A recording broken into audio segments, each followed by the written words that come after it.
Ladies and gentlemen, boys and girls, children of all ages, on behalf of your Denver-based podcast crew, we appreciate you joining us for the Friendly Vibes. Coming to you live from what is a legit podcast studio, according to our guest today. Yeah. It's TSS, Top Shelf Studios Universidad, and I'm Sean Connolly, and this is Intolerable. I am joined by the very large and legendary Mitch Jones. Hey, what up, everybody? I love it. Hey, thanks for having me on. This rules. I'm sorry that we're pulling ourselves away from the Broncos currently beating the Chiefs. Oh, it's so sweet. But it is so sweet. I hope it lasts. But it was meant to be that we were here to have this conversation. And I mean, with you wearing a hat like that, it had to be meant to be. Yes, Lazy and Crazy brand clothing, everybody. Check them out. Oh, I love that. Is that local or friend of yours? No, it's vaguely Juggalo based. No, I guess it's fully Juggalo based. Are you a Juggalo? Yeah, dude. Check out the inside of this hat. I love that. That's very cool. How long have you been into Juggalo lifestyle? I've been down since 2000. Okay. How old were you in 2000? Like 12 or 13. So this was like a rebellious thing for you in your home? Or no? Would you say your home would be? Okay, so so my dad's in the KISS army, right? Oh, this is like a derivative next generation KISS That's army. what I'm saying, dude. I must have, since I was growing up around a lot of KISS merchandise, I have a theory that I have a proclivity to like bands from Detroit that have black and white face paint. There can't be any other explanation that's reasonable, let's be honest. It's nature and nurture. Genetic. Yes, it's genetic. I'm the genetic Juggalo, Mitch Jones. They say I have an extra chromosome. It's black and white. Yes, exactly. Not X, not Y. It's black and white. That extra chromosome. Yeah, but called the two-tone chromosome. Yeah, that's it. It's the Wicked Clown chromosome. Shout out Shaggy the Airhead. Thanks for the hat, bro. This rules. I love the ads for people we love. We don't do ads here. So my bad. No, thank you. No, I actually do love giving people shout outs of like, that's the only ads we do. People that come into our lives that we were like, yeah, this business or this place was great. Like, shout out. If you want to wear clothing that has like cartoon and clown print all over it, check it out. Like most of the artwork gives me Cuphead vibes. You ever play that game? Yes, that's like the most challenging game, isn't it? Or some people think it is. Mm-hmm. It's one of those like top 10 hardest games. Yeah, exactly. To give people who wouldn't know Cupman some perspective, it is an animated 2-dimensional pan screen continual advancement. Is it where you like die and you don't get another chance? I forget. I've never played it. Okay. I had a buddy who was super big into it for like whatever, a couple months or whatever when it was big. And wow, it was one of those things everyone got obsessed with, like Flappy Bird. I think if I did play it, it was only for a little bit. I didn't it was one of those like, oh, it's my turn. And then like I had to give the controller back. Fair enough. I'm not going to get distracted by the internet subculture. I'm going back to the question I wanted to ask, which is how old were you when you went to your first Juggalo concert? In ICP? Yes. It was. I went to, let's see, the first one. So I started listening in 2000 and I didn't get to go to one until 2003. Okay. Because you're 12, dude. Yeah, that's fair. 12. That seems fair to me. You seem upset about that. Like, Mom, I can't go to the gathering of the Juggalos in Ohio as a 12-year-old. Sounds like you had good parents. No, I loved them very much. So 14, did you go to the Ohio gathering? Oh, no, I have not been yet. Oh, is that a life? That's like a Mecca journey type thing where you got to take a pilgrimage. Yeah, the 25th annual is coming up next year. Sounds like a reason to go, Mitch. Sounds like a reason to go. I want to do comedy there. Make it happen. That's what I'm trying to do. That's what I'm trying to make my brand. Put some put some paint on. 2025, it's going to be Juggalo shit, Minion shit, wrestling shit. It's coming back. Yeah. I mean, it's the time. It is the time. It's the era of Aquarius, isn't it, right? The age of Aquarius. Age of Aquarius. That's all it's about, those three things. It's in the 7th house. Oh. How many houses are there? I don't know. That's just from the song. I hope they keep coming up with more and more houses. The kingdoms are expanding. Yeah, everything the light touches is your kingdom. We just revert all the way back on the cultural horseshoe, all the way back to Simba and the Lion King, yeah? Mm-hmm. Which is really just a, god myth. Yeah. Is it not? It is. All these stories you dig down and you're like, these biblical allegory. These are all biblical allegories, I see. Mm-hmm. When he died and went to live with Timon and Pumbaa for 3 days. Oh, man. I guess it wasn't 3 days because he went from a lion cub to being a full-fledged lion. Yeah, they kind of meld the 40 days in the desert and a bunch of, They want to veil it enough so that people that don't read don't know. The working title for The Lion King was Speedrun Jesus. They're like, that's too on the nose. Too on the nose. People aren't doing speedruns yet. It's the 90s. It's going to come, though. Mm-hmm. They were like on the front end with the generative games where it was like, walk to the east, walk to the north. I see a cloud. Enter, attack. Those were that's your generation. I feel like I was on the very back end of like getting onto those games. They'd been out for, probably a decade by the time I got my hands on them. Right. Yeah. They were antiquated. Yeah, exactly. But like, this is the coolest thing. I can read and go and like be an imagination. This is sweet. There's a game that was on like back when elementary schools got computers. You're younger than I am, so you probably grew up with like your school always having computers. Yeah, it was like they took away my lunch and then they mandated that everybody look at a screen. That was my era of schooling in America. They took away your lunch. They're like no child left behind, but if you want lunch, you better fucking come up with some money. Yeah. Oh, and also it's not going to be good lunch. Like no more of that. They had colored milk. Dude, I remember, this was the biggest robbery of my childhood. One year we had Broncos milk, blue and orange. What? Definitely some blue #1 and some red 40 in the orange, to make those colors because they were so good. Yeah. And then Michelle Obama was like, we need to save these children. They're getting too big. Valid. You're a tall guy. I was also a big guy. I'm still a big guy, but was a bigger guy. You carry it well, my friend. I was carrying 340 well, and I was like trying to do this bit about being obese or overweight passing. It's like, a battle between my obesity and my height, and my obesity lost when an unmovable force meets an unstoppable object. Exactly. I can't really do the bit anymore. I lost too much weight in the past year. You look good. Thank you. You look good. It's good to stand up and go to mics and be able to sit for an hour and a half and like not be like, I hate everything. Get on stage for 5 minutes and be struggling, shaking. Yeah, it sucked. I was like, had been a door guy in college and started out, and then my back was just so bad and so much pain that I was like, I can't. I'd go to mics and I would be like crying, going home. Like I sucked on stage, hated every minute of sitting around because I'm just in pain all the time. So that's brutal. Yeah. No way to live. Yeah, it's not good. It's because you got your supply of blue and orange milk cut off.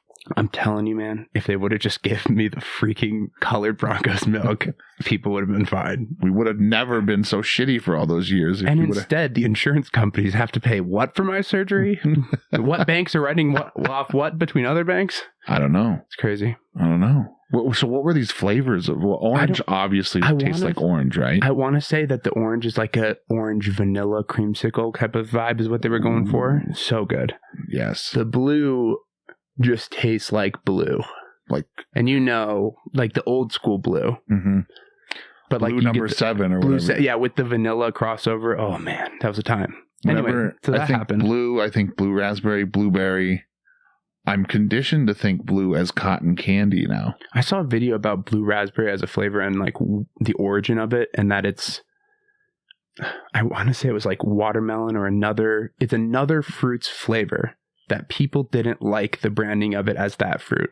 So they just switched the branding of that flavoring for that fruit to be blue raspberry. And it's since gone off for 25 years to be an entire category of candy. What possible fruit could it have been? I guarantee you the internet won't help me find this in the time I need, but no. But we don't have production date, which means the wings. There's a theory here. A little conspiracy theory. Put on your aluminum hats for the show. I got it. Okay. When the producers aren't here, no help. When I'm on my own, chicken head status, the wings are always better. Oh, yeah, because there's no pressure. You can just cook from your heart. It's something about like I'm robbing them of the joy of eating them or something. It's weird. Should have been here last night, man. The wings were delicious. That's a fun little cycle. Yeah. So, my trust in systems of helping us and the commoner in terms of our foods is, I've lost trust long ago when they took my orange and blue milk. That was when. Yeah. We only had chocolate and strawberry milk. Where do we get to this? From the generative games to the milk. I'm trying to find the leap. I forget where I ran astray here. I can't remember. Oh, we were talking about school lunch. Yes. Yeah, what were your school lunches like? You probably had They were fine. We had this thing called Italian Dunkers. What is that? Which sounds amazing, but it was really just cheese. It was toasted cheese bread that you dunked into spaghetti sauce. So mozzarella sticks, or? They weren't mozzarella sticks. They were like, you you fold a hot dog bun flat, and then you melt cheese on it in the toaster oven. And then you just get a side cup of marinara. I see. Which is not a meal, but I remember growing up being like, Italian Dunkers are the best day at school. So it's like a meatball sub without the meatballs that you dunk in marinara. Deconstructed meatball sub. Yeah, thank you. Food Network. Yes. We're making school lunch today. It's a school lunch. It's going to be big bonanza style. You got 400 kids and they're all going to yell at you if they don't eat. We're really going to put on the pressure today. Diners, drive-ins, and dives, but he's going into schools and eating their lunch. Hey, let's do it. YouTube's a great place. Let's make this happen. Yeah. I don't know if they'll be like... You and I are the two like visible people to like visit, like for the camera's sake to do this type of a thing though. Right. Like we roll up to the front desk of a school like, hey, checking in. We want to eat lunch here today. Can you imagine? Mitch? Hey, can we film a thing in your school while you're having lunch? No. Don't worry. We're going to eat lunch too. Hey, stay right there. I'm definitely not calling the cops. Let me call the production assistants. Oh, yeah, that'd be a bad idea. That would go bad for sure. Just have to make the money. First you get the money, then you get the Hollywood set pieces. That's true. And then you can have the execs walk in and deal with the schools. I guess, or you just, you just fake it with a TikTok green screen. You just get like a stock footage of a lunchroom. There you go. You do a whole set like it's a lunchroom, but it's not really. It's like one of those pilot or one of those airplane videos where the people get an altercation and you're like supposed to get upset about racial divides in America or something, but it's just a skit that someone did on a, set. Oh, what? Those exist? Oh, yeah, dude. There's all over like, Instagram and reels of any like YouTube shorts and stuff of like people arguing in a place, but it's not real. Like an altercation that's staged, but like, for the people clicks, that are, for the noties. Exactly. And for people that are like probably not, or passively consuming, let's say, they're not digging into that. They're just getting upset about people getting angry at each other. Right. Oh boy. Probably not good. Not good. Probably not good. Not good. Did you grow up here? I did, yeah. Okay. From Louisville, Colorado. I'm from Superior myself. Nice. Well, I was born in California, but cognitively grew up here. Nice. Since you didn't come online until you got to the... Exactly. Homeland. The white motherland. I was like... I've been doing this bit about it. Like, my parents are relatively conservative, but I was born in perhaps the whitest, most liberal place on earth at the time, Santa Cruz, California. And then they're like, oh, too white, too liberal for us. We got to get out of here. We got to get out of here. Where should we go? Boulder, Colorado, which was to become the whitest, most liberal place in the world. Right. So they're still hardline conservatives. Well, no, they're divorced and they've changed as people over time, but... Hey, that's good. Yeah, it is good. I mean, it's good that they've grown. Yeah, growing is good. Sucks that they've grown apart. I mean, probably for the better. Probably in for their the situation. Better. But yeah. Sometimes that happens. Sometimes it happens. You just hope that you can keep putting on the black and white paint that you like and going to see the shows. You can't paint a frown on a clown. Let me tell you, if I was part of a posse, Mitch, and my wife said no more posseing up, I'd make a hardline stance to the paint store and say, this is where I'm going to stay now. Gary, I'm setting up shop in aisle 3. Look, hello, Sherwin-Williams. I need to place an order. Gary's, sorry. Gary's, whatever the fuck. I don't know how to say that. Gary's. Luigi's. It's Gary's. Gurry. I don't know. Yeah, who knows? Who does? It's probably a bad store name if people don't know. I guess it gets people talking. Be like, hey, does anyone know how to pronounce this store? It's all over next door or whatever. Fair enough. It's making me mad that I don't know how this is pronounced. Does anyone know? Does anyone know? Also, some guy walked by my Ring doorbell last night. Dude, I got the camera array set up here. And I get dings all day long of the exterior of the home, people walking. And I'm like, get off my prep. It gives you, it's instilling bad things. Right. Turn off the notifications. Luckily, you got the fence. The fact you keep them away. Well, sometimes people, they don't respect boundaries. They walk across your yard. Oh, true. Mm-hmm. If you're in the city, for sure. Mm-hmm. I mean, I get people that drop the dog poo bags and they just leave them. Wow. Like, what are you doing here? What are we doing? The dog, I don't know. That's always a rough one. You grew up in Colorado. Dogs are like people here, but like, we don't leave people shit around. Right. I mean, I love dogs, but I'm not a dog person. You aren't? Okay. Are you a cat guy? No. Okay. Just not a pet person. I didn't grow up with it because my mom was very allergic to both dogs and cats. So my sister and I grew up with fish, which is not as fun of like a pet for two children. Yeah, it's tough to even, I think, call it a pet. Mm-hmm. But at the same time, I don't know. My mom still likes dogs and cats. So I'm like wondering if this was a psyop and she was like, I'm allergic because she knew me and my sister as children wouldn't pick up the shit. Mm-hmm. So it was a matter of chores. She Kaiser Soze'd us. It was the long con. Right. Yeah, I don't know. But that's very fascinating. So I grew up without pets. I love pets, but like you had to go to your buddy's house to get the love dog. Like I've grown accustomed to well, what if I don't come home tonight? That's okay. I don't have a dog at home that's like waiting for me. Right. I mean, not that I was like be dead or whatever, but like what if I, crash at a friend's house or whatever? Currently in this type of a wanting a dog thing and that situation of like money and also wanting the freedom and then knowing that like I, as a good-hearted person, wouldn't want to be robbing the dog. I can't just be out in the fucking boonies, right? You gotta come home to the dog. Yeah, you gotta come home. You gotta let him out. I've been taking care of my roommate's dog while he's out of town on business, and I always forget to grab the poop bags because I just don't think about it. And I'm not leaving it. Don't worry about it. There's at my apartment complex, there is like, hey, take a bag. So I've been playing this weird game of I'll be like, okay, is this dog gonna shit today? And when it does, I have to be like, okay, remember where that shit is. I gotta go get a bag and I gotta come back. You ID the shit. Dude. You geotag it on Google Maps. You go, it's right here. This is where the shit is. That'd be much smarter. Dude, I was out there at like midnight the other night. Like I was like trying to like, where's the shit? I know it was by this leaf pile. That's awesome. And if anyone, they just saw me in my hat squinting at the ground with my flashlight being like, where is the shit? And I mean, I like it as a skit for sure. It's funny.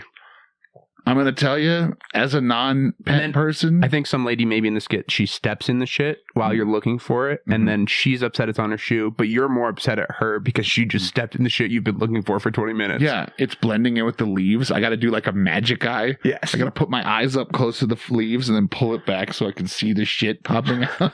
You call a buddy, like, hey, isn't there some app I can do to like use some radar thing on my camera screen to like, what is it called? Teflon? What's the special cameras that see like heat? What is it? Oh yeah, I need some predator vision. Yeah. Wow. Isn't there an app for that? Wow. Call your tech conscious friend. You're like, yeah.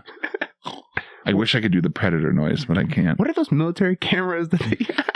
He's in the Navy. He'll know. It's like, why do you need it? But I've been looking for shit for a while. I've been outside looking for shit, bro. Oh man.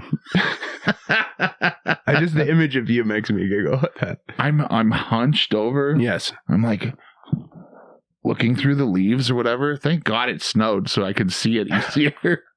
Well, I mean, the hunch is using more of your senses. You're trying to get... Oh, yeah, dude. Unfortunately, I was out there like the world's worst Wolverine. Like, I smell it, but I don't know where it is. Facts. Love that. So great. Did you play any sports growing up in Colorado? I played football. Okay. I also played baseball. Okay. My biggest regret in life, dude, is stopping to play baseball. When did you stop? So I played Little League, and then when I got to high school, we had one of those football programs. Did you play football? I did. I played freshman year, and then I stopped at freshman. Dude, getting hit in the face too many times and beat up by small guys, and I was like, I'm going to go play Ultimate Frisbee and smoke with my friends. Nice. You are you are the path I wish I would have taken, because my body's all beat up from playing football all through school, because we had one of those programs where it was just like, we are gonna, like, the coach pulled all the strings so that from with the school, so that all the football players had first period lifting together, weightlifting, and then after school, if it was spring football, we had to like go weightlift, or we'd have to go outside and do shirts and helmets. And it got to a point where it was like a job. And so I played football a lot, but I wanted to play baseball. I'm okay at football. Were you a lineman? I was. Offensive tackle. It's hard to be like, I'm great at football as an O tackle, unless you're like the top 1%, because you're just blocking all the time. I was an academic All-American. Bingo. I could have went to Kansas State. Oh, you're a big dude. You could have. Like, they were just like, get me that wad. Bring him to Kansas State. We'll build him up. Corn fed. Yeah. We have the technology. We can rebuild him. You've been feeding him bull testicles. Wait till we get our hands on him out here in the plains. He'll be taller than Weight Jesus. Two-sport athlete. Yeah. Greco-Roman wrestling. We're starting the program next year. Oh, yeah. That was my other path that I should have done. Ooh. I wanted to go to Shawn Michaels Wrestling College. Where's that? It's in San Antonio, Texas, or it was. I don't know if it still exists anymore. Oh, shit. I'm wearing an HBK shirt right now. Fuck yeah. Yeah. How about that? What about it? But yeah, dude, I wanted to go to like wrestling college and be a pro wrestler. And my mom was like, absolutely the fuck not. I feel like you have very few people have the build or, demeanor to possibly be a pro wrestler. And you are probably one of those people. It would have been fun. But I went to regular school and learned journalism, and then journalism wasn't a good thing to study, so I started doing stand-up. Did you finish school? Mm-hmm. At Kansas State? No, I went to the University of Northern Colorado. Go Bears! Go Bears. Fuck yeah. I've been having several Bear guests recently. Really? Who else? Let's see. Jared Chandler. Mm-hmm. Patrick Trujillo. Mm-hmm. Oh, he went to UNC. Yes. Nice. Yourself? Me. That's all my brain's able to muster right now. UNC Bears. This double IPA is getting to me, Chase. Oh my god. Oh my god. Oh my god.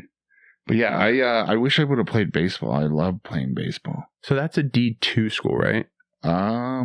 Yes. So did you do any club sports there, or kind of just were at that point like we're done with the? As soon as I got to UNC, it was like yeah. Do you play instruments? No. Oh, okay. Just more listening and vibing. Yeah. I was for the rest of the, hey man, what's going on, man? Fuck yeah. Worked at Chiba Hut up there. Dude, I mean, name a better college job. For those of you in the country who aren't gifted with Chiba Hut, it is a marijuana forward sandwich establishment. So back before the legalization even. They were ahead of the curve. Yeah, they were. They really culturally were. ahead of the curve, Chiba Hut. Yeah, if you want to go in and get a blunt of the Chronic, that is a 12-inch barbecue roast beef sub. Pause. I still know all of it. Fuck yeah. I could make Chiba Hut shit in my sleep. How many, 4 years of working there, or how long? 3 years. Okay. Yeah. You don't forget 3 years of your life in terms of sandwich output. Mm-hmm. Do you still use those sandwich skills today? Yeah, I guess. I can build a mean sandwich. I feel like this is something that people don't give themselves credit for. We walk through lives, we do these things, and we don't often reflect of 3 years as sandwich maker. Right? Damn it, I'm good at personally using Excel. I don't like being a daily accountant at a private equity firm, but from some of my daily work that I don't like, I'm able to apply it elsewhere if I need it. Yeah. It works elsewhere. Yeah. To be fair, I probably had those skills before the job, but these are fine details. I don't know, man. I don't have usually access to a rolling toaster oven, so any other sandwiches. I do like a sandwich on toasted bread, though. Okay, so Christmas, if I blow up by Christmas with this, have you seen this? Mm-mm. You might like this. Things Trump Knows Best by Sean Connolly. Just give it a flip through. Yeah, let's skip the whole acknowledgement and get into the good stuff. Whoa. You pulled a Brian Griffin and just put a whole book out of... Read the back cover. About the author, Sean Connolly. He's a graduate from Coe College in Cedar Rapids, Iowa. I won Iowa. They said I wasn't going to, but I did. That poll, bullshit. That poll. Read the paragraph that starts with "I want to thank the liberal school system." Read those 2 paragraphs.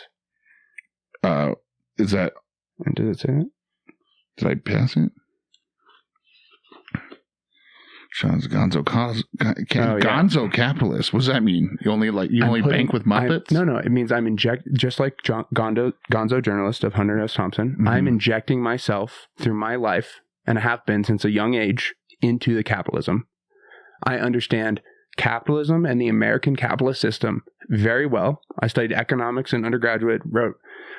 I get it. I'm with it or whatever. And so I think it's a good term for me to use because this is gonzo capitalism at its core. I'm injecting myself in capitalism without it's satire. Mm-hmm. I love this, dude. This is amazing.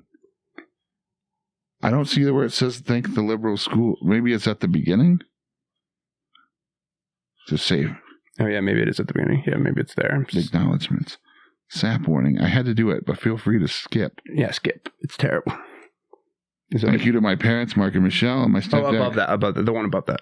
I want to thank the liberal public school system in Boulder, Colorado, for sending me home each afternoon with new ideas of the world around me, eager to argue with my then relatively conservative parents each night.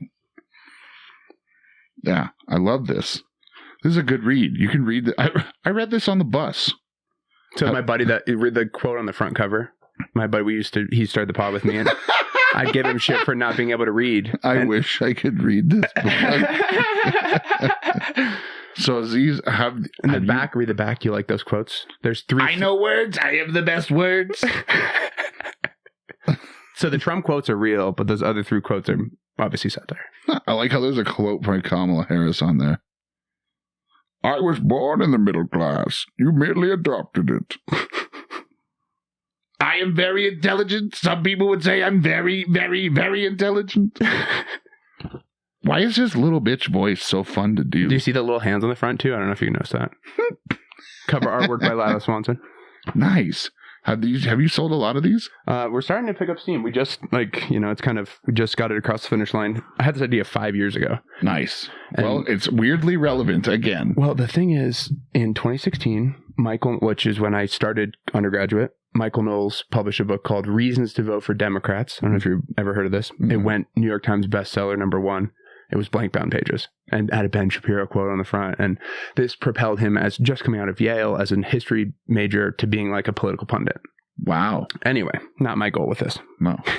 Your goal is the money. No. Oh. The funny. Oh, it is very the funny. When you handed me that book, I was like, uh-oh. Most people, yeah, I trust me. So what we're going to do is we're going to go up to Boulder, CU, and DU, and hopefully, if I can get JJ to come up and act as Trump, film some of me trying to give this to blue-haired liberals, and then be like, no, and then you get one person to open up and laugh on camera, and there's your TikToks, and you say, the best, and you get JJ the best, doing... I really want you to read this book. It's the best book. We love books, don't we, folks? Except for the ones we want to burn. Maybe when someone spits in his face, that's good for content, right? Shit. Oh, man. Then you have to have like a waiver or something. Yeah, I mean, we got waivers. Whoa. That is legit. That's the most fucking legit thing. You want to sign a waiver live on air to a release? Oh, my God. Is this... We have the right to AI generate your voice? You are now an entity of the state. Yeah, type of deal. No, don't read it live. I've just said it over there. It's fine. Okay. It's literally my firstborn. What the fuck? It's I went and tried to get on Kill Tony. Got on the Mothership Open Mic, but I didn't go on Kill Tony. And I took a picture of their little release form before, turned it in. Because I'm a good gonzo capitalist, Mitch. Nice. And this is just that form with my things in it. I love it. Because that's what a good gonzo capitalist does. Not a real capitalist that hires lawyers and pays fees. I like how you have legal name on there, too. I mean, it is a company, technically. Yeah?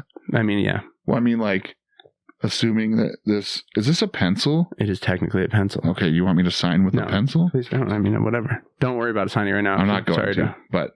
Derail us with the stupid... Do you find a lot of people have stage names around here that you interview?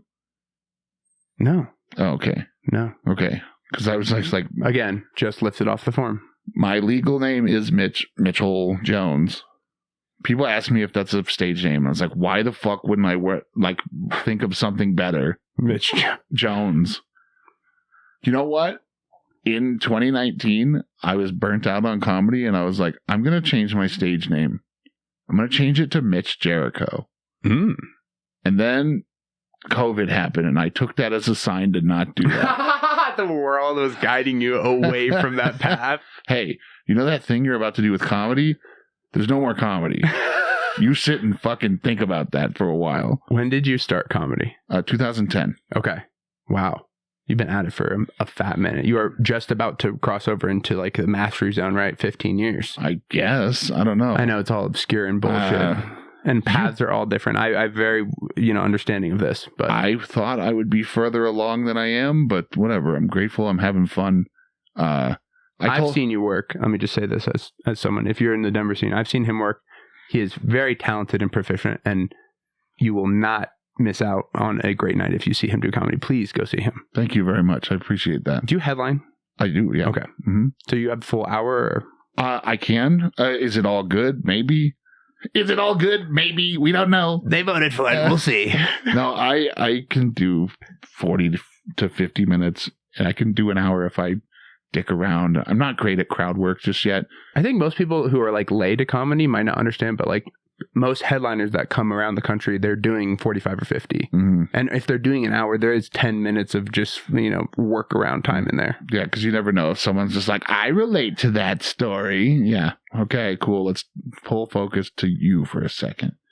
Did you start in Denver? I started in Greeley, Colorado. Mm-hmm. While you were in college? No, just after college. Okay. So my buddy was going to a music open mic, and he was doing stand-up, and he was like, because him and I grew up together, so he was like, we always talk about doing stand-up and writing a TV show, and so he was like, I'm doing stand-up at this music open mic, you should come down. And I kept being like, no, I can't, I shouldn't. And then he dared me. So then, of course, by the law of dude friendship, if you're dared to do something, you have to do it. Especially in the early, late aughts, early 10s. Yep. Mm-hmm. That was the law. Obama was the president. That was the law. That was the law. Hamburgers used to eat people in the Obama administration. Think back, folks. We had blue and orange milk before. Yes. I'm telling you, think back. Yeah, I'm surprised that Trump's not all over that orange milk. Me too, Mitch. Me too. I was surprised by. I had a great line. I've been doing this through the whole campaign. I'm so surprised that one of his team didn't come to this himself. He should have done this. Chameleon Kamala color. That Kamala always changing colors. I'm surprised with seeing his early runs that no one on his team stumbled on Chameleon Kamala. No. Especially with the color switching or whatever bullshit that they were trying to run with in the narrative terms, whatever crap. Well, from an observer level of this is a line that I'm surprised you haven't found on your own. But as we found out from the election, bad things or good things happen to bad people. Well, I don't know what we found out from the election. No, I was hoping that. You know what? Probably shouldn't say. Please feel free. It's a free speech zone. It is a free speech zone. I had two master's students on election night that are studying public policy at one of the best universities in the country, number 4, DU, for public policy. And I had to basically pull them out of their own tukuses to tell them what was probably likely going to happen just from my analysis and trying to actually be a person in America versus read pundits or read statements from powers. Mm-hmm. And, I think there's a lot of interesting... Oh, we're going to have to flip these... We're going to have to take these wings off. But oh, my God. There's this interesting graph that we brought up on the last election that I think you might find interesting as well. Look at this. Is this the amount of people who went on Pornhub at a certain time? The 4 quadrants. The upper right is high income, high education. The lower left is low income, low education. You can see that voter representative shift over the last 5 elective cycles in the United States. I wish I was smart enough to read this graph. I mean, that's a good thing to kick us to break with. We'll eat some chicken wings and come back. All right. Sounds good. No, but okay. Help me understand this graph. I will. Because I've never... you can't see this. No, I'll put it up. But Timer's going off. All right, I've never seen a graph that doesn't have like straight lines. I've seen parabolas and I've seen straight lines, but that's about it. A lot of movement, tough for my eyes to follow. There's a lot of parabolas.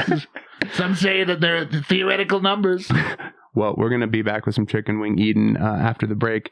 If you want to support the show, head over to patreon.com/intolerable. I will try to record some bonus content for us here. But we're going to kick us break with our signature station identification. You're listening to 91.1. Oh shit, was that another plane? We'll be right back. We're back. We're live. It's the After Hours show, and we're well fed here at Top Shelf Studios. This is Intolerable After Dark. With two whites. and who, I just told him we were right about to go live. His stage name could be Continuity Jones, and he could do like a Cat Williams character. Hi, I'm Continuity Jones. Continuity. They call me Continuity Jones because I'll never forget a face. I'm here to tell everyone on the continuum. I'm here to tell you that I remember everything where you was and where you were. We're taking names, we're making lists. Oh, boy. Who lost the list? Who lost the list? Who was in charge of keeping the list? I thought we gave them to you, Tammy.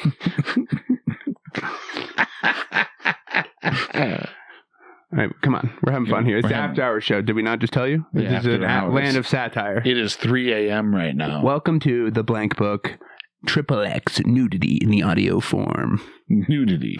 Yes. If it doesn't sound like a steak slapping the inside of an empty bathtub, we don't want it. It's not intolerable. What other catchphrases could you give me? I like that one a lot. What? If it doesn't sound like a steak slamming the inside of it's not intolerable. Part of that's a Mike Hammock joke, though. Oh, yeah, that's true. Fair enough. Let's steal it from Mike. It's fine. No, I don't want to disrespect Mike.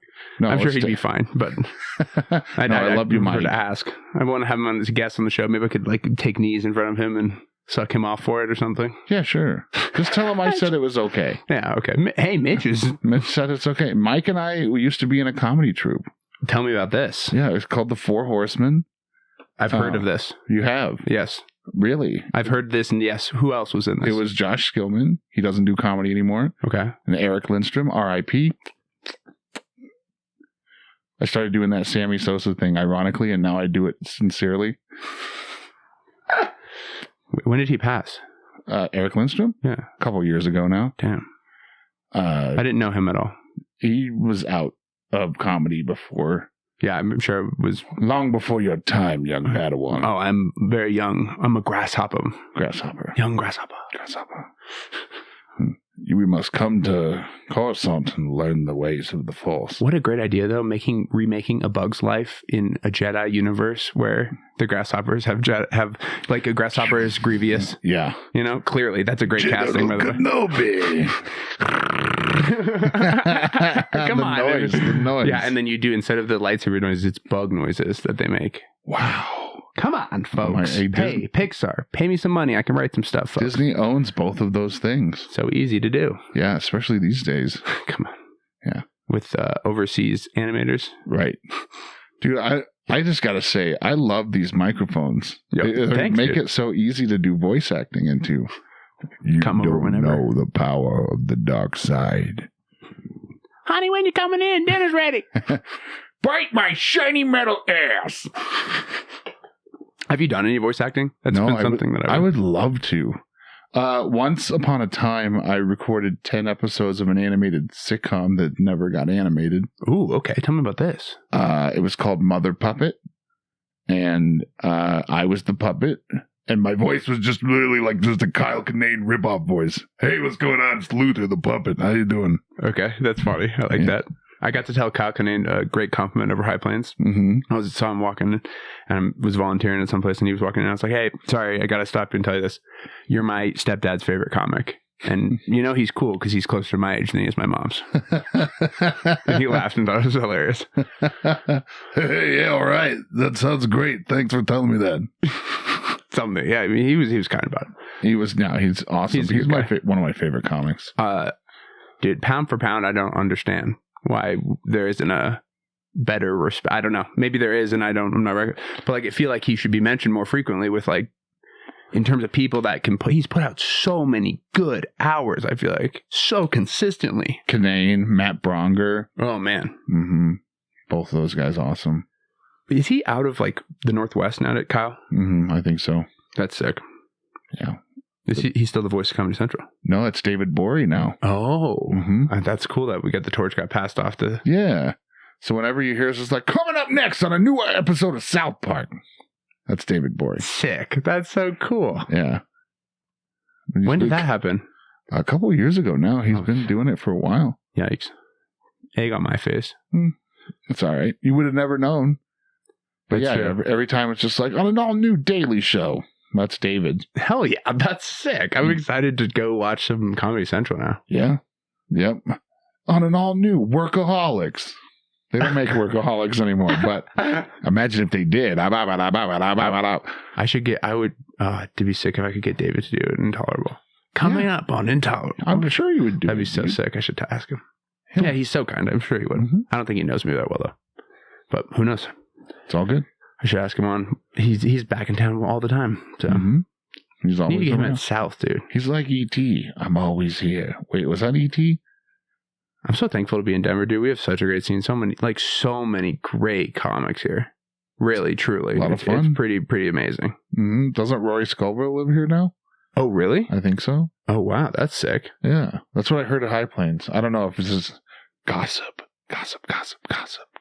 Welcome back to the Gossip Corner. After hours gossip with the boys and the girls. Yeah. ITP. What are we talking about this week in ITP talk? Well, Faygo, what's the best flavor to shake up and spray on someone's tits? Is that what they do? Oh. Yeah. What are some other like things that the commoners should know about the Juggalo? Well, so if you go to an Insane Clown Posse show, which I highly recommend, they put on a great show. One of the best shows I ever saw was at Red Rocks, and it was Bone Thugs and Harmony, the Cottonmouth Kings. It was Tech 9. See, I was going to say Tech 9 is one of the craziest shows I've ever been to. Mm-hmm. That was like scared, right. But it was like one of those things where like I would do it again for the experience of a Tech 9 show. Mm-hmm. And then ICP had Wow. I got to go see an ICP show just for the experience. You should, because they have their 2 liters of their Faygo, the Detroit Faygo soda. Pop. It's pop. It's not soda, it's pop. Have you seen the graphs over time? Speaking of graphs over time, have you seen the graphs over time of like how soda has overtaken pop in this country? Nobody in any states really use pop anymore. And it used to be a widespread over 50% pop thing. Dude, we're from relatively the same area. Mm-hmm. I grew up saying pop. Yeah. My family's from Iowa. So they were still saying pop in older generations of our family. Mm-hmm. And it was like, very clear that, wow. We used to make fun of people that said soda. Oh, my great aunt, she was from Minnesota, so she always said sody pop. See, that's the cool people. I like things like that. Mm-hmm. But yeah. Where is culture going next on soda, Mitch? I don't know. They call it that fizzy. You got that fizzle. Mine is. I don't know, because I'm a lot older than you, but I'm just now learning about. Just 37. He's not that old. Right? Yeah. Hey. Not that large, As not that seen old. on Tinder. Just kidding. They told me I couldn't have my fucking Batman costume as my only picture. Why? Because my bio just said, I am the Knight. Well, and it was just a picture of me. Because that's frightening.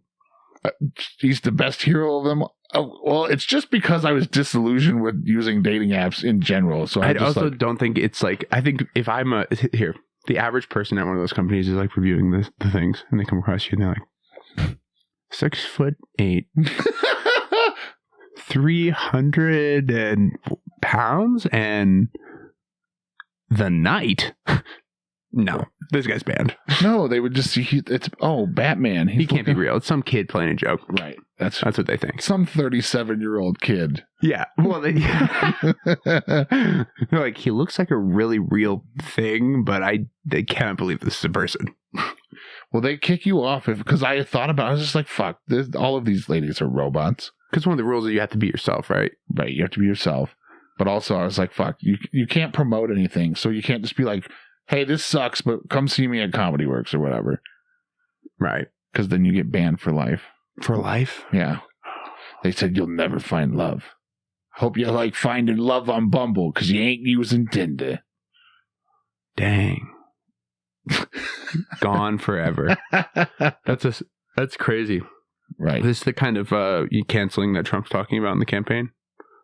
Where he said canceling? Yeah, where he talks about where voices are being silenced. These are the voices he's talking about. I was kicked off of Twitter. It wasn't fair. Tinder won't have me anymore. I tried to swipe right on Ivanka. She said no. I tried to super like. Not a lot of good women on Tinder. Let me tell you. I walked in. I said, "Wow, that's a lot of whores." Yeah, I love whores. Wasn't great, but damn, that's a lot. I like how even for me, that's a lot. I said, "Wow." A lot of the podcasts I've done recently have just been devolved into doing voices. Hey, come on, why not? Why not? Have fun. Have fun. Of course. Life's too short. Have fun. Life's short. Have fun. I am the night. I'm sorry. Was Come Town one of the most successful podcasts? Did that not podcast devolve into voices nearly every episode? I never. And Nick Mullen trying to do. Oh, dude. But I've started listening to Stabby's World. Dude, Come Town. I was in college, freshman 16 to 20. And I had a New York roommate, Ryan, and he introduced me to Come Down. And thank goodness, because man, that show, I wish I would have gotten on the train earlier. So funny. Those guys are funny. I just like raw human talk. And I feel like unfiltered human talk isn't something they really don't give the internet. And that's what people want. So it's like, whenever someone's consistent with raw human talk, they seem to have a good show. So right. Is that why we're here doing raw human talk? Dude, did you see me put a condom on before I went on the air? No. Raw human talk. Come on, man. Monday Night Raw. Monday Night Raw. Wrestling fan. Yeah. Raw human talk. Raw human talk. I fucking so Triple X new DN the audio form. What other like tagline slogans could we have for the show? Raw. I don't know. Raw. It's intolerable. It's raw. Climb the shelf if you can. Buy the ticket. Take the ride.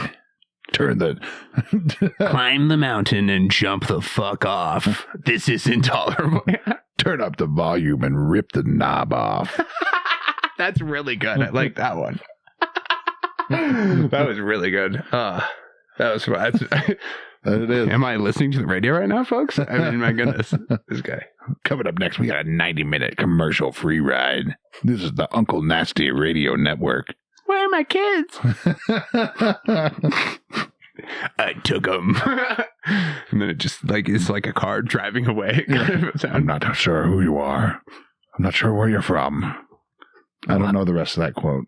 Oh, it's I'm not sure who you are. I'm not sure what you want. If you're looking for money, I have none. If you're looking for money, but I have a particular set of skills. And I'm going to kill your ass. And I will find you. Mm-hmm. I won't stop at anything. And then it goes on. He's like, I'll go through this and that and the other thing. And then you'll die, he says. As he was saying that, it's just like, I got you. It's just my message machine. Leave a message. Oh, dear. Hey, coming to kill you. Liam Neeson. What a great message. Hey, you have my wife and daughter. I don't have any money, but I'm just like a regular guy. I don't have any money, but I have a particular set of skills. So I'll find you and I'll kill you. You know what? I actually don't even have skills, but I got friends. He devolves. He's like, I got maybe $1,300. I can track you down anywhere within the next 5 states. I can stay 3 nights in a hotel. Hey, it's Mitch. I'm not sure if you got my last text, but I have a particular set of skills, and I'm gonna come and kill you if that's cool. No worries if not. Bye. No worries if not. It's so close to home. Hey, you invited me to this thing. We still killing that guy. Just go back if plans change. No worries. Hey, I got the guy. Let me know if we're still killing him. All right. Bye. It's like, hey, I know we couldn't make contact earlier, but I did find the guy. I got him here now. Just let me know if we're gonna kill him. Call me back. We'll love you. Bye. Are you still coming? Starting to leave several messages. The guys in the back like, can we go? Look, if you don't want to hang out with me and kill this guy, you don't just tell me that. My goodness. He heals, turns into like being late. He's like, do you not love me anymore? I thought we were boys. We've been boys for a long time. Planning and work. And you won't come through for me in this moment? I used the good kidnapping bag too. Call me back. Okay.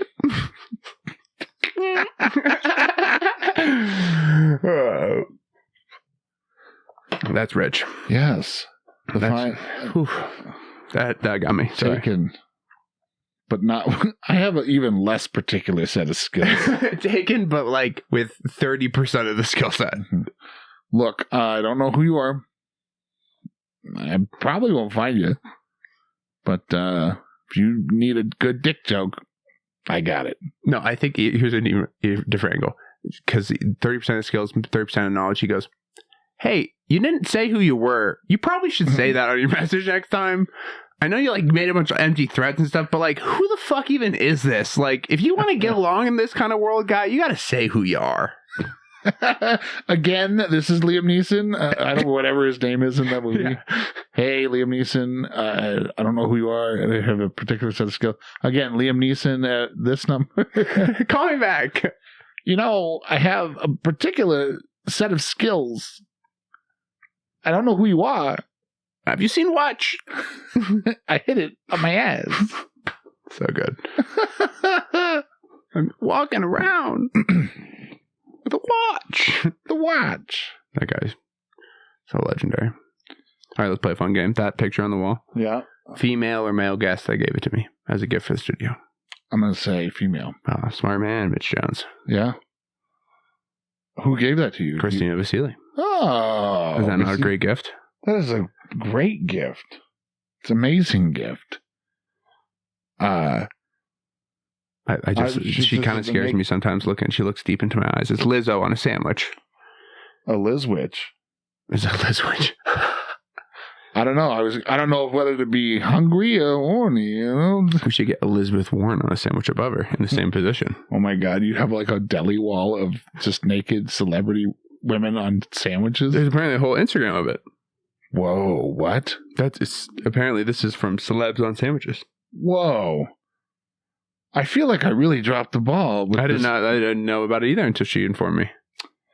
Wow. Celebs on sandwiches. The internet, people are creative and cool. Dude, someone probably makes like so much ad revenue off of that too. Oh, I bet people, yeah, definitely.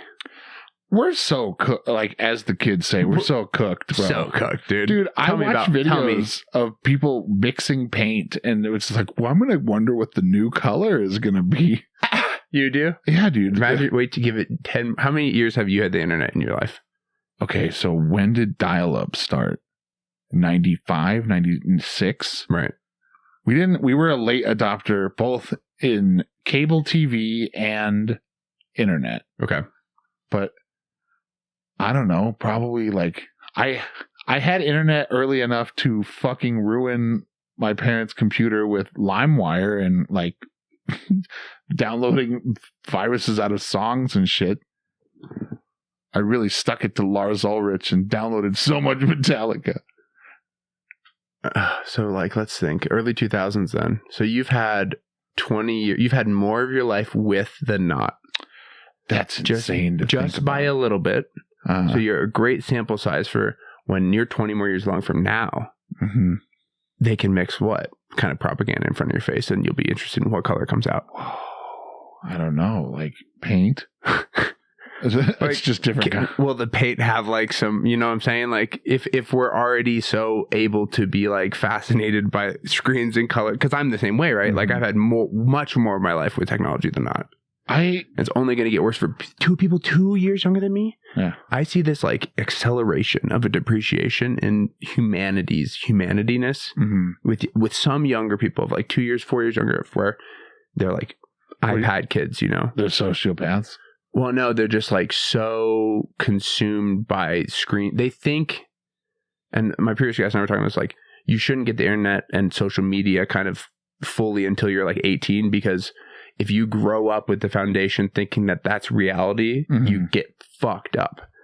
So I think I'm interested in be the half and half of life of like, I think the best path would be like, you know, you gain a reality check of like, this is the world I live in. And then there's this other thing called the internet and social media. And like, Instagram isn't me. And the likes I get on here aren't me. And I'm not, you know, type of thing. They're not.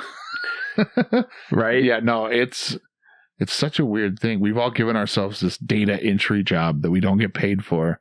Be like, oh shit, dude! I literally before my roommate went out and got groceries, brought back donuts. What the fuck would I ever do? I took a fucking picture of that donut and put it as my story. Why? Why would anyone ever need to do that? I mean, why not? Why not? That's you expressing your creativity to the world. Sure, with this new tool. Sure, it is. But if you're a kid and you don't have the perspective of like what the world is, you can get terribly broken forever, I think, in your perspective that gets instilled. And then I think it's dangerous because then you can get manipulated easier by bad actors, whether they're the state or money groups or whatever. Right. Yeah. And then you lose your humanity way easier and quicker. At the behest of evil groups, and not just good. Heavy, terrifying, like topic, man. Okay, we'll no. I like it, but it is. It's just weird to think of. I've never quantified it or thought about it in that way. You lose because it's like you wake up in the morning and you're keeping up with the Joneses from the minute you turn on as an operating system, because you're comparing yourself to other people and your perspective of where you stand from the minute you start as an operating system. So the computer now operates differently than it used to as people. That's my whole like kind of philosophical argument. Yeah, we're kind of symbiotic in that way. Oh, we are the internet. So we've kind of already become AI in a way. We're already algorithmized. I'm a BI, all right? I'm biological intelligence, all right? I mean, but you are algorithmized, right? That's true. Even as a 37-year-old, I'm so much more algorithmized than you. And even I claw back against it versus my peers. Think about people that are 5 years younger than me that don't claw back against it. The things they like, they might not actually like whatsoever, but the algorithm has made them like. Is that what Skibbity Toilet is? Right? Is that not what, like, yeah, is that not why we see popular culture devolving in this direction that is unexplainable to the point that you can understand it through an absence of understanding only. You can only step into the black hole of nihilism that is modern internet culture if you just agree that it's nothing and it's kind of this made up thing, but it's also real, but it's like so fucking weird, man. It gets into the dead internet theory. What is that? Yeah, talk about that. Have you read about this? It's been a while since I'm going to butcher this, so can I read it? Yeah, look it up, yeah. A definition of it. Sorry to make you play producer today. No, it's okay. It's terrifying. Oh, God, so many internet fucking viruses. Okay. The dead internet theory is an online conspiracy theory that asserts that due to a coordinated and intentional effort, the internet now consists mainly of bot activity and automatically generated content manipulated by algorithmic curation to control the population and minimize organic human activity. Why haven't I blown up yet is my question. I'm just saying. Yeah. I like this argument because it's in my corner, so it's a good argument. Proponents of the theory believe that these social bots were created intentionally to help manipulate algorithms to boost search results in order to manipulate consumers. Well, that's been proven. I don't know. I don't know how much of a conspiracy theory this. In part, this is the truth. Right. What? Some proponent. I'm just going to read the top paragraph. Yeah, no, this is interesting. No, it's fascinating. Some proponents of the theory accuse government agencies of using bots to manipulate public perception. But they've been legalized to do so since the recent administration changes. Actually, Obama's the one that changed that. Obama, under his administration, changed the law so that federal agencies could propagandize their own citizens. It was illegal before. The CIA could not use propaganda against the own American people before that. Wow. The date given for the death is generally around 2016 or 2017. I wonder what happened. We don't know. They pulled the plug. The dead internet theory has gained traction because many of the observed phenomena are quantifiable, such as increased bot traffic, but the literature on the subject does not fully support the full theory. I don't understand. Okay, the bot thing is real. There's bots on the internet, sure. That's like not the thing. Like that's, if anything, that's a distraction from the parts of that are true are that, like, you know, our government and bad actors can use this, you know, new algorithmic based internet system to manipulate what we get to see and don't see. That's probably not good for freedom. Mm-mm. Like, and mostly to push back against them, like regardless of political affiliation or side, like. It's like when they were like, hey, we got to ban TikTok because people keep posting the truth about Palestine. Right? Or whatever. You know, they should put all the like videos up from the war zone. Yeah. I mean, I had a guest that gave me that flag up there that, you know, his whole theory, and he has a great perspective, I think, in terms of he's very generous with his perspective, and that it's, if people saw the videos he's seen and tries to get out there, they would have a different perspective that even if they radically don't support Palestine right now, and it's just a matter of being held back by these algorithms and, you know, the systems that aren't pushing these videos onto people and don't want people to know that, you know, babies are getting killed. Mm-hmm. It's fucked. Mm-hmm. Dead internet, dude. That's interesting phrase. Interesting now that I know the words for it, but I don't know about dead internet. It's definitely not dead, dude. I see people doing real stuff on the internet all the time. It's true. So what is that? I posted a picture of a donut. This guy posted a donut on his story. What are you talking about? Dead internet. Dead internet. I got a donut on my story. Right. Shut the fuck up. Yeah. Who knows? Like it was a live donut. It's living inside me right now. It's inside. It's here. It will become part of you. Mm-hmm. Do you think that donut will become part of your collective consciousness someday? Isn't it already? Because I've ingested it. I've converted it into the energy that it, quote unquote, that is driving my body. Wow. But then is it consumed? It's expended. So it's a consumable. It's a consumable. So it doesn't become part of your... No. Yeah. So do you come into... No. You don't come into the universe with your, like, cosmic footprint. I think you gain more cosmic footprint through... Yeah, it's like leveling up a blank character in a video game. I totally like this perspective. Yes. It's like you go and live, and the more generously and openly you interact with other cosmic forces, you gain more cosmic influence, and then you're retired back into the whole global cosmic thing. It goes back. And that's God. Yeah. That's my new, raised Catholic. Were you raised Catholic? Mm-hmm. Or yeah, okay. Yeah. You look it. I mean, you don't get this big, not... fearing fucking God. I'm an Italian Catholic boy. You know what Jesus likes more? When you finish your meatballs. Hey, make God happy. How do you finish your meatballs? Hey, there's people in Africa that don't have no rigatonis, huh? Eat them.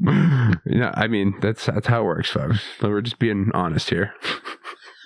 We're not being honest, but that is funny. Hey, finish your manicotti. You want to grow up big and strong like Jesus? Like Jesus did and die on the cross when you're 30.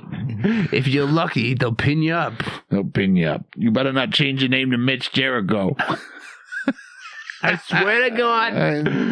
If you change your name, you're out of this will. We will cut you out. Oh my goodness gracious. But why did we start talking about... Yeah, I'm trying to get back to it. I lost it too. Oh no. Oh, play the tape back. That's why we need production. Mm-hmm. Having too much fun in the moment with you, and I've lost track. I need to be a better host. Nah, it's all right. We lost the thread. It's okay. No, I don't even know. I can't even get back. We were on the modern landscape, and then we just evolved into Jesus, and you being Jesus.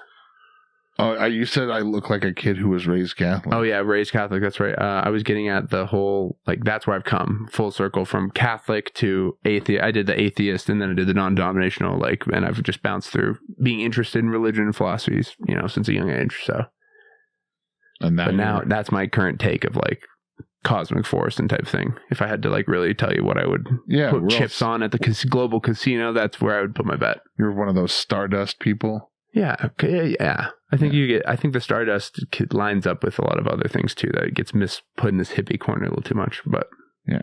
But then, you level up, you get +1 dexterity. You know what the Stardust people should do? They should start taking out, this is a joke obviously, they should start taking out the astrology people at gunpoint, and then they'll get some respect.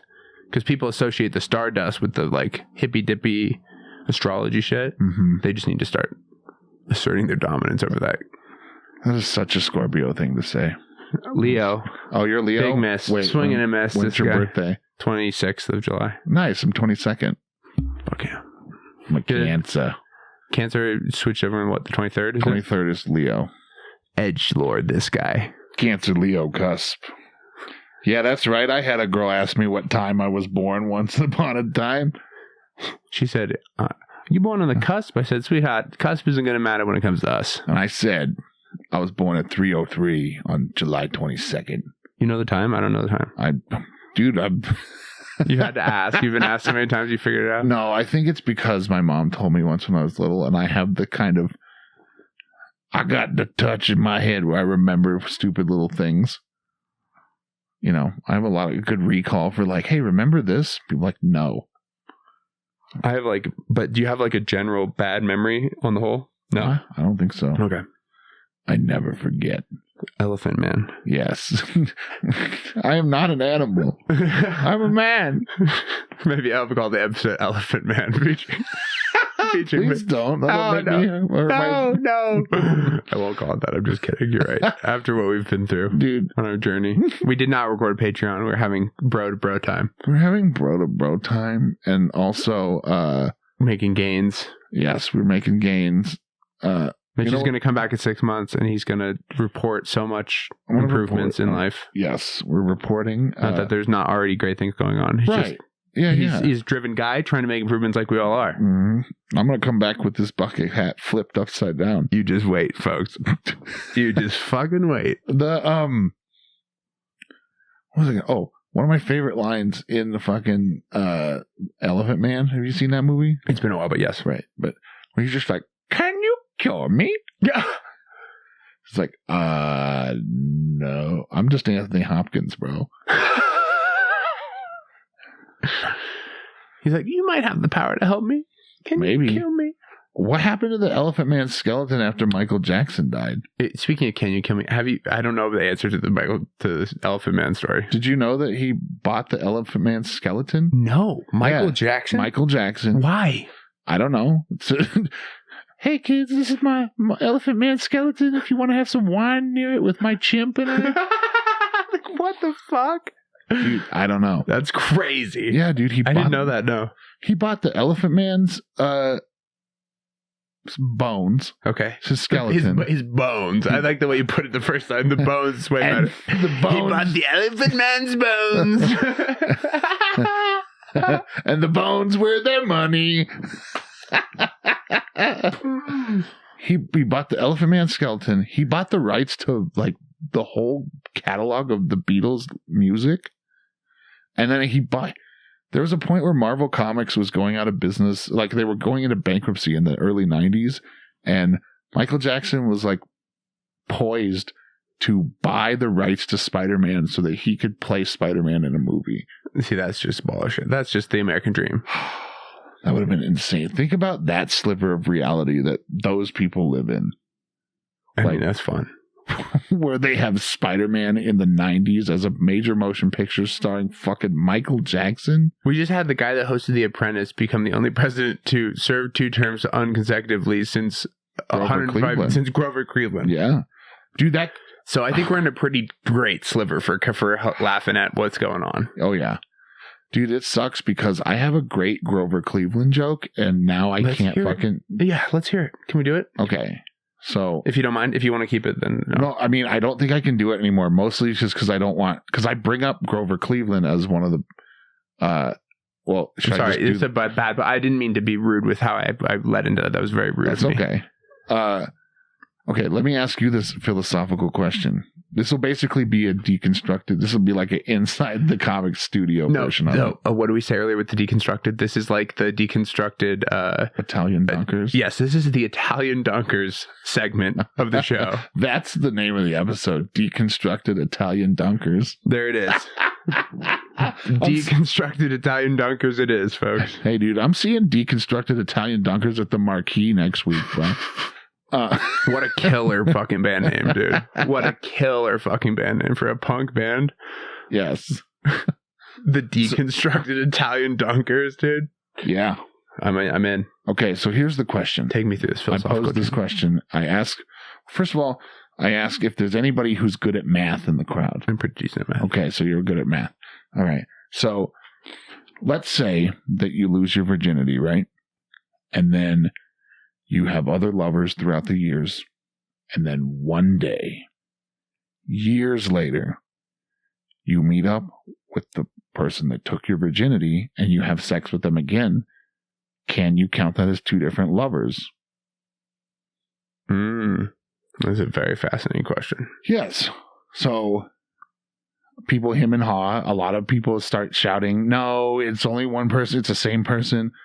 Sometimes I get to have good crowd work because someone does agree with me. And then I have to be like, oh, yeah, why do you agree? Some people are like, yeah, you shed your skin cells every 7 years. So technically you're a new person or whatever. Just kick those people out right away. They suck. So just kidding. Come on. That's funny. I contend that it should count as two separate lovers because there's historical precedent set for something like this.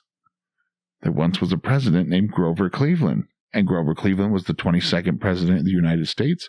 He was defeated by Benjamin Harrison to be the 23rd president. And then I think 4 years later, a young upstart named Grover Cleveland came out of nowhere and regained the White House. And due to the fact that the history books consider him to be both the 22nd and the 24th president of these United States, despite being the same person. That's true. Why can't there's common law precedent. I didn't even think about it. You're totally right. Right. Wow. Yeah. That's a trip, brother. Dude, I wouldn't have even thought of it, but Trump's 47 and 45. Wow. Yeah, so now I don't want to start doing that joke and then have people start being like, no. You just got to find a way to do something else, tag it on the back end then with more Trump stuff, because you got a whole new thing to work with two more. So now are we discounting United States 2 presidents in total? Mm-hmm. Because we've only had 45 people that led this country now. Right. Yeah, but we're on 47. There's something there for sure. Okay, we'll figure that out. Same thing with the house and the renting and compliments. Mm-hmm. There's something there for sure. Mm-hmm. That's really good. We'll figure it out. You're going to keep getting to do that. That's fine. Well, I thought I was going to have to retire that joke just because I don't want people to be like, no. Do you want to hear what my closer I got booed for at the Weenie Roast this week? Oh, I lost 0 to 3. That show looked fun. Got booed from the crowd. But I think this is a well-written joke and I stand by the joke. Who were you roasting? It doesn't matter. This joke works. Okay. Can you Nick mouth Hahn. The words to me? No, I'll just tell you the joke. Okay. Oh, Nick Hahn was his name. He's a fellow door staff at Commonwealth South. Okay. Comic from Boston. Okay. Nick was a test tube baby. Now he just tests his tube on babies. For the DNC. Look it up. I did terrible delivery, but the crowd literally didn't laugh. I got a couple giggle from comics, and they then actively booed me. He tests tube, like he means he drinks the adrenochrome? No, like he fucks babies. Oh. Now he fucks babies. It's a great joke, and it's clean. It's here's you as a comic asking that question. It proves my point. My sister asked the same question. It could be broadcast on CBS. This joke. It's a clean joke.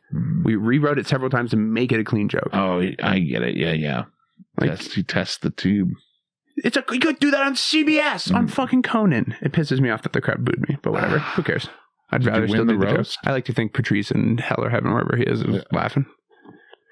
It's like, yeah, make those liberals laugh. That's hilarious. That was the deepest Patrice O'Neill voice I've ever heard. Just yeah, it's bad. Thank you. Thanks, No, Mitch. it was good. It was bad. It's pretty bad. Fuck it, what can you do? You can just roll with the punches. Yeah, you right? gotta have fun. I've long said this, but I try to swing and miss openly once an episode just to show people that that's what you have to do to try to get better. You can't hit a homer if you don't swing for the fences. So much better now than I was 100 episodes ago, like objectively, I think, at leading a conversation and doing whatever the fuck this is supposed to be. But I'm having as much fun as I've ever had with it. So yeah. Fucking thanks for being here, dude. Oh, thanks for having me. I don't need to wrap things up, but I do want to. I can probably get you out of here a little early. We got like 15 minutes or so left. We can keep fucking going, dude. Just let me know, man. Is there any questions you have for me? Yeah, I actually do.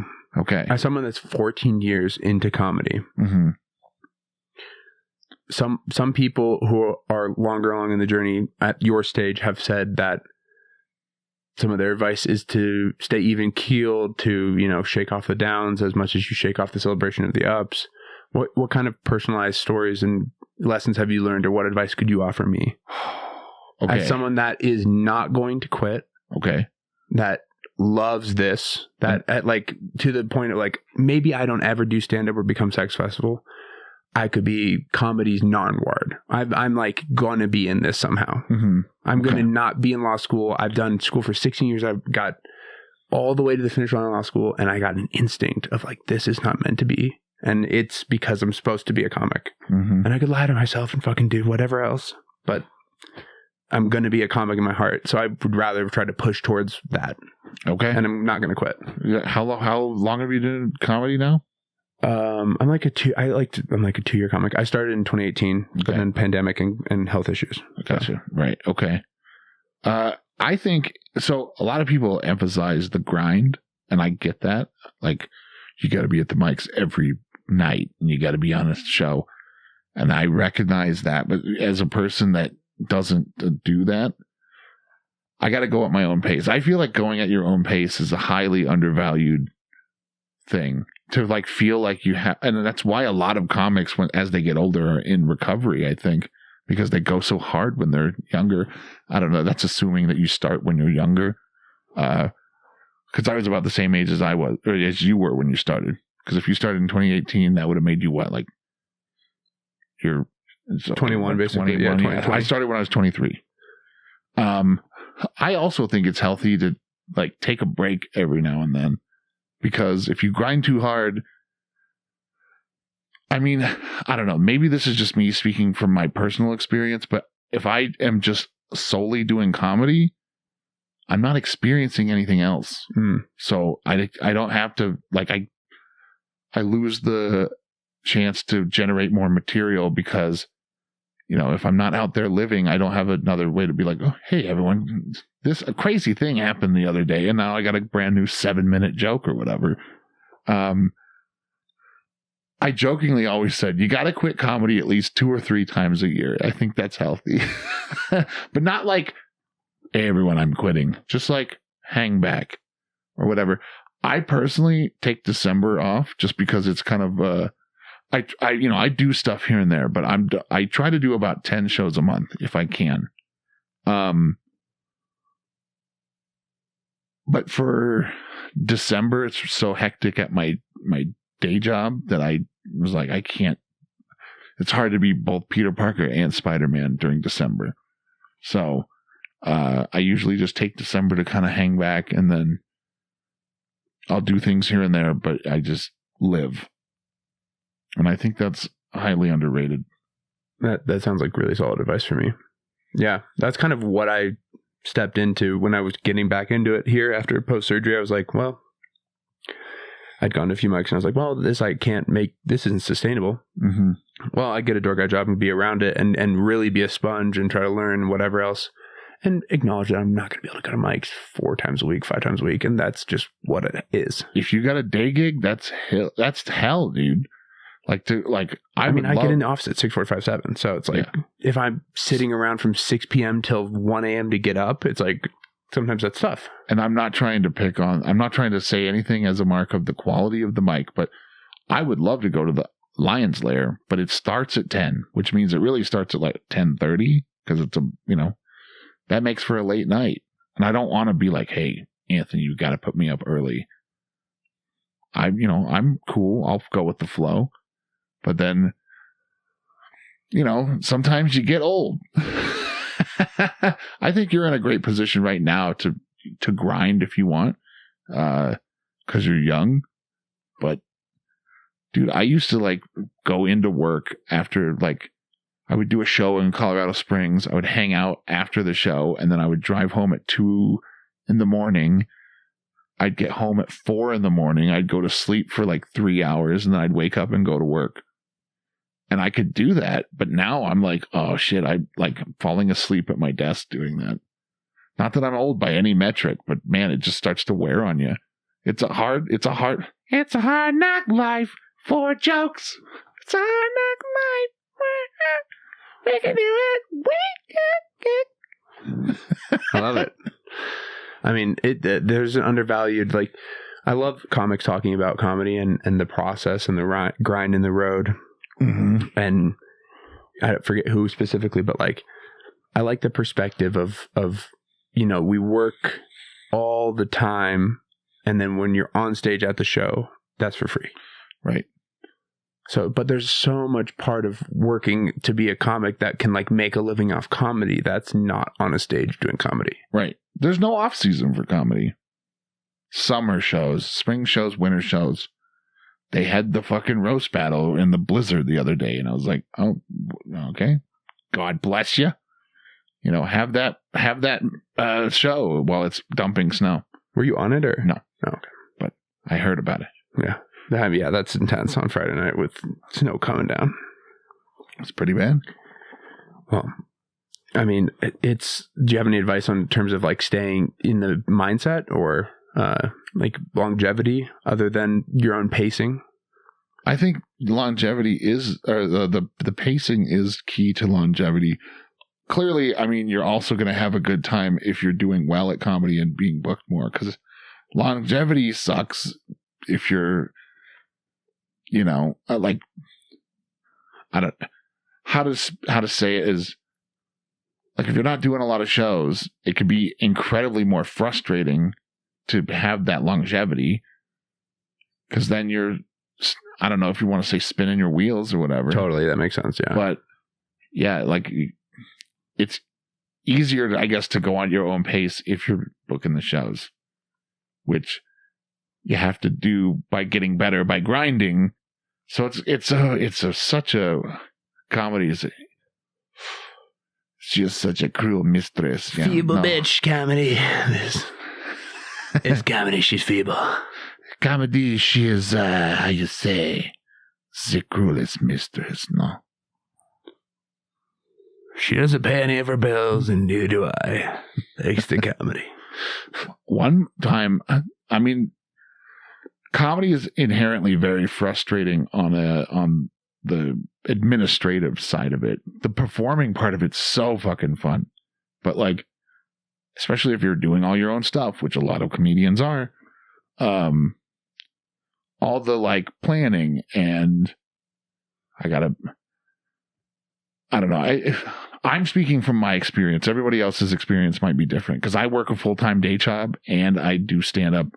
So a lot of the times it's like I have to get out of work and I have to drive 2 hours so I can get to the show, so I can do the show, and then I can get on the road to go back and do it all over again tomorrow. Yeah, Jared Chandler at Stella's. I had such a fun time at Stella's. That was so great. Go see a show at Stella's is really great. Mm-hmm. I do actually really love. Like I was just fucking around. Shout out, yeah. Jared knows I love Stella's. Stella's is great. It did make for a late night though. I mean, part of that was my fault because I stopped at Buc-ee's. I mean, why you gotta? Do you know they have a whole jerky counter in there? They got a whole everything counter in there, dude.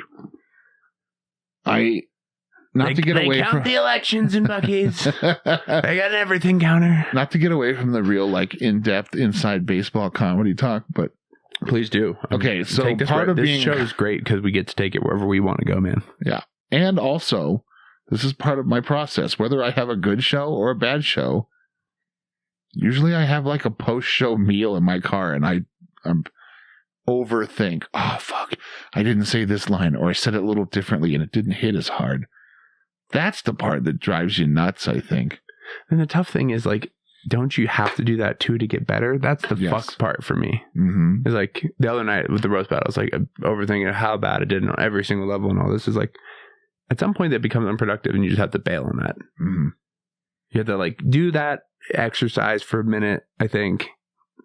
Really like try to get at the depth of whatever you can get at it, and then be like, all right, it's unproductive. Exit the scene to this new area, and then we'll come back to this if it's productive in the future. If it's not, we'll just never come back to it. I don't know. Yeah, I'm way green, so I don't fucking have any like real value to add. But I get to see a lot of really great people work, and I watch, and I really listen, and I really try to learn from everything they say, do, how they treat people, the administrative side of things. I think it'd be, well, I'm also speaking from, I don't have the experience of just being a full-time comic. I bet it's liberating in the way that you don't have to wake up and go make money for some boss, but also now you're 100% dependent on the cruel mistress of comedy, and you have to, like, what if shows get canceled? What if the shows are not, you traveled to Des Moines and there was only 3 people there. Hey, let's travel to Des Moines and let's make it less than 3 people. Let's do it. Here's my resume for you, sir. Sure. I've done one opening weekend out of town of Denver, in Moab, Utah, and on that weekend, sir, just so you know, the show wasn't selling amazing, but it's Moab, the hottest weekend of the year, so that's to be expected. What I did, sir, to meet the demand for the show, I walked up and down the main drag of Moab, and I just, I turned the Riz up to Rizzler status, sir, and what I did when I was on that Rizzler status is I engaged with the public, and I said, I'm a door staff from Comedy Works in Denver, we're here for a show, and I brought out 70 people each night. So I think if we, get some bar shows lined up in the Midwest, you're going to be very happy. Yes, I will be very happy. That's the kind of stuff that I want to start trying to do, though, is like, fuck, if there's someone else I can, wants to headline or can we get a headline show in Nebraska or Iowa or a couple together? And it's like, can I come as a opener and take pictures and fill the room and do whatever the fuck it is I can to learn through the experience of doing that, because I'll get so much more advancement, I believe, as doing that than I would grinding open mics for 2 weeks or 3 weeks. There's so much more quick blurb of just opening and being the bitch boy. You gotta do. I think young people frustrate the shit out of me, Mitch, because it's they don't want to do the bitch boy work. Mm-hmm. And it's dude, all the greatest people in whatever field, they've done bitch work for a decade. And that's what made them have the great idea or the great art perspective or whatever. Mm-hmm. All of them. It's the paying of the dues and it's back to the grind, man. The grind. The cruel mistress. The cruel mistress. I don't know. I love comedy, but it takes you crazy places, man. Where's the craziest place you've ever done a show? Well, the don't tell shows are pretty fun because you get to be like, oh, it's in a sex shop, and I'll be standing in front of a shelf of dildos while I'm telling jokes or whatever. I don't know. One of my favorite shows was it was right after the legalization of marijuana. So what's that, 2014, 2015? And we walk in, and it's like a convention of marijuana ingestion devices, I guess you would call them. So there was people at booths, and you would walk by and I'd be like, hurry, go, step right up. Don't be shy. That kind of shit. Wow. People carnival barking. It's this is the tornado nail or whatever. And it was a dab rig, and they were watch and behold. And then they're now, put your mouth on this, and and so you smoke it, and then it twirls up a little tornado, and then you inhale it. And I was like, wow. And as I'm doing that, some old man I've never met, he took a fucking picture of me doing that. And I was like, oh, shit, now I can never be president. But, now we know you could do whatever the fuck you want and be president, allegedly. Unless you're poor. Greatest country on earth. And that's just a skill issue. Then there's plenty of poor people that make it out. Mm-hmm. Mm-hmm. Plenty. Not saying that it's proportionally correct or that equity outcomes are correct, but there are people that come from fucking nothing and make some great thing. Sure. I wish I invented pop sockets for the phone. Dude, there you go. Or silly bands, dude. Yeah. This guys are rolling the money from silly bands. What's the next stupid thing we can invent? Oh, yeah, there you go. But you already did that. It's been done. So how can I wet my beak on that? Help me sell it, and I'll give you money. Wet your beak all you want, sir. This is a great book. Some say it's the best book. I'm selling a book. It's not mine. My friends. But not to get off topic. So on that show, the convention is down on the floor, and then is that the Aztec Theater? the stage is raised like 10 feet high, and so there's a dubstep DJ playing, and then it's like, all right, you're going up after the dubstep DJ. And how long are you doing? I think I was doing like 10 or 15. And so you go up and it's like, you know, the guy's like, wow, now, and then it's like, all right, everybody, now we're going to have some stand-up comedy. It's like Tony Hinchcliffe walking out after the prayer at the MAGA rally. They're like, okay, here's how Tony Hinchcliffe, exactly kind of a parallel of like, they did the national anthem, they said a prayer for America, and they're like, ladies and gentlemen, national comedian and touring the comic, Tony Hinchcliffe. Oh my God. And then they played I'm from Texas, bitch. And he's like walking out, and then he does his comedy. So it's like that, the kind of thing it sounds like. Just a bad setup for a productive comedy. Yeah. And of course nobody gave a fuck, because I'm 10 feet higher than them. I'm up on the stage. I have just interrupted the music that they were jamming out to.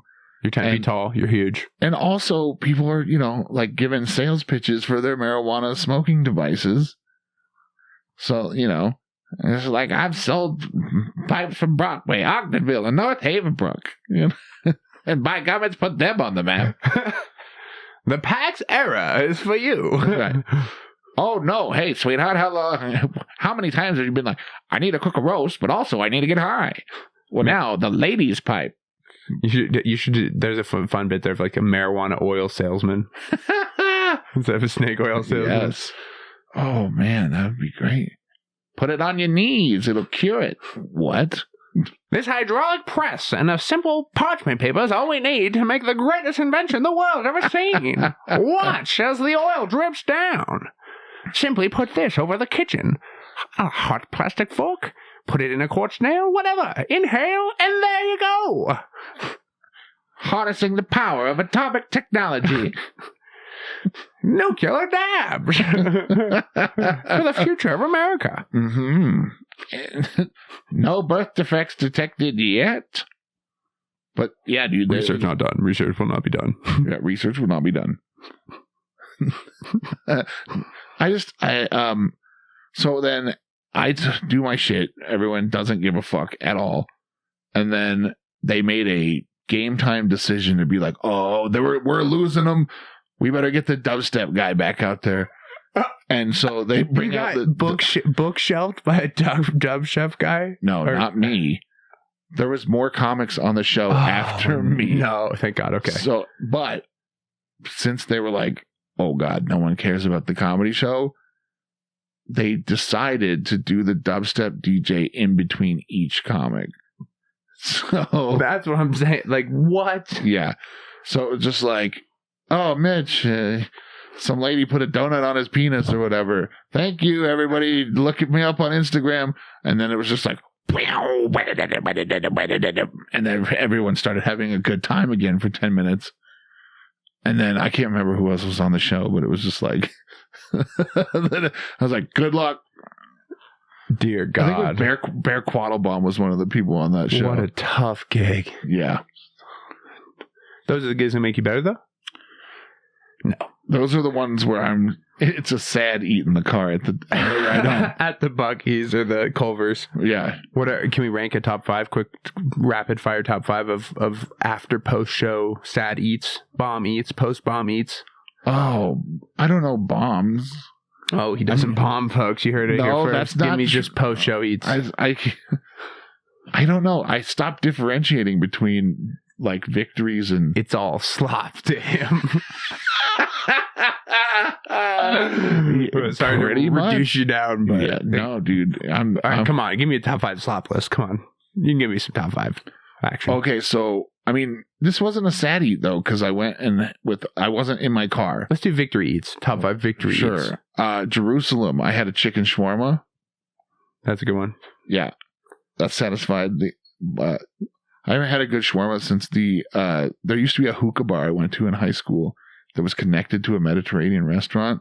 And so you could order a fucking shawarma while you're sucking on grape shisha. This is back when you could smoke at 18, right? Yeah. Yeah, dude. patriots. Yeah, dude. Fucking Gen Z, bro. Stop taxing my Zen. Bring the age down to 18. If I can die for this country, I can smoke a pack of Marlboros. That's true. Give me those Marlboro Cowboy Killers. I want to try to get you out of here on time. Have you heard of this silly little country called England, Mitch? Mm-hmm. You have? Mm-hmm. Silly little nation we broke away from? Yes. Almost 250 years ago now. Yeah, I heard about it. We're going to have gold-plated tank celebration for the 250th anniversary. Really? Flyovers. Well, I mean, guess who's going to be in charge for That's that? what I'm saying. We got lucky this time around. We have to have tanks. They need to glitter in the sun like golden gods. I did this show a couple episodes before, but like, we should be happy instead of sad because the other administration we would have had land acknowledgements and sacrificial white blood givings. So at least when I will be celebrating. That's fine. Yes. So, silly little country broke away from. Right. This silly little thing called knighting. Mm-hmm. Where they, you sir, take a knee. Right, yeah. I hereby knight you, Sir Patrick Stewart. Exactly. Thanks for knighting me. Exactly. There it is. There you go. Here at Top Shelf Studios, after a long form conversation, I'm doing the heighting instead of the knighting. Okay. My whole life, and I'm sure you of all people understand this, people have been like, "Can I get a couple inches? How's the weather up there?" and shit like this because of this meat suit and vehicle that I drive. Right. What I've come to learn now that I've got this prefrontal lobe is that, this is just a vehicle. And though we judge each other as humans on this earth by our vehicles we drive, probably more than anything else, they're just meat sacks. So, after a long form conversation, I'm pleased to give you a heart height. Even though you're already a tall, statured man, I will be giving you a heart height today. How tall do you stand physically? They used to, 6'5" is what I reckon. They used to bill me as 6'6" when I played football, but I think I'm shrank since then. Are you going to actually measure me to make sure? No. Because that doesn't matter. Remember? Oh. I heart height thee. With the car arriving. 1 second. We're going to reset here. I heart height thee. 6'10".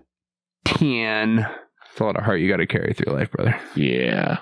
I carry my heart on my sleeves. You better build up some posterior chain strength to support that heart, let me tell you. Yeah. Some say it's got an enlarged heart. Everything's enlarged, if you ask me.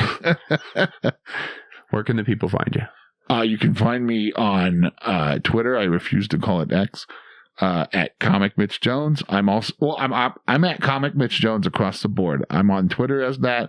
I am on Instagram as that. I just started getting on a TikTok because I was told that my recent guest told me the tickety-tocks are where I need to go, so I'm going to try to do that. I was bullied into it. People were like, my friend McGill, he was like, "Dude, you don't have a TikTok? How are you planning on being a comedian?" And I was like, "By booking shows and being funny. What the fuck are you talking about?" And so he was like, "You should put videos on TikTok." And I didn't know if China was going to steal all my fucking information my or whatever. Jokes. Steal my jokes, I don't China. know, dude. I've heard that there was a thing about security. But also I read an article that was like, guess what? Everybody in America's social security number has been compromised. Whoops, whoopsies. Like, it's facts, also facts. So I'm like, who fucking cares at this point? At this point, I've been trying to do this show. Okay. I'll let you in on this because the after hours, no one's going to listen this far. I'm trying to make this bit work. But I think I know where AI goes, Mitch. Where? I think it ends with a nice white lady pulling up to her bank to withdraw money. And the bank goes, "Oh, I got your ID. Thank you, Miss Jones. I see your credit card matches your name and ID. Fortunately, now, thanks to AI, we have to do a third form of identification. I see you there in the drive-thru. You'd think that'd be enough, right, Miss Jones? But AI, am I right? Please, for me, Miss Jones, just say the N-word." And she's like, "What are you talking about? I can't do that." And she, "Oh, ma'am, I'm sorry. You know, the AI, they can't be bigoted. So this is part of our third-party identification model.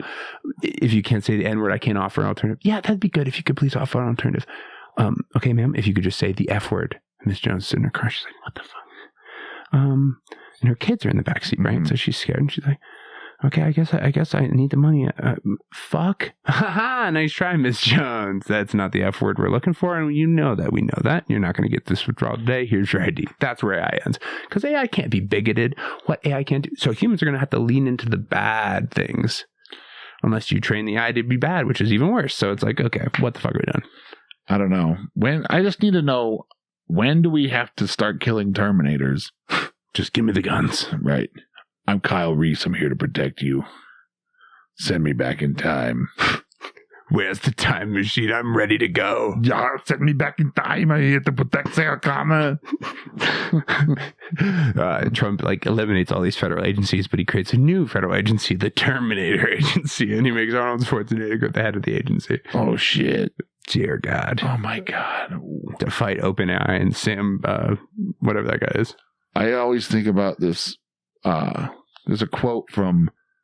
It's a 1995 LucasArts point-and-click adventure game called Full Throttle. It's about a motorcycle gang in a post-apocalyptic... have you played it? No. Okay. But there's a part where there's like a bunch of deception, and one of the people in the biker gang asked the leader of the biker gang, because they're getting involved in this murder plot. This is a children's game, by the way. EA Sports. Exactly. It's in the game. But it's like, Ben, what's it looking like up the road? Are we headed for trouble? And the main character goes, no, we're in it. We're in it, folks. That's a great way to end it. We are absolutely in it. Mm-hmm. It's been a pleasure, brother. Hey, thanks for having me on, Sean. Thanks for being here. Go see him do comedy. Please Follow him on the socials. Hey, check out Lucha Libre and Laughs on November 27th. That'll be 2 days after this comes out. Fuck yeah. Now I have to stay to the schedule. Thanks for the motivation, Mitch. Thank you. Hope he'll be back soon. All right. He's not going anywhere. No, this is fun. Guy this big, he can't get away from a show this big. Nah. Fuck off and be well.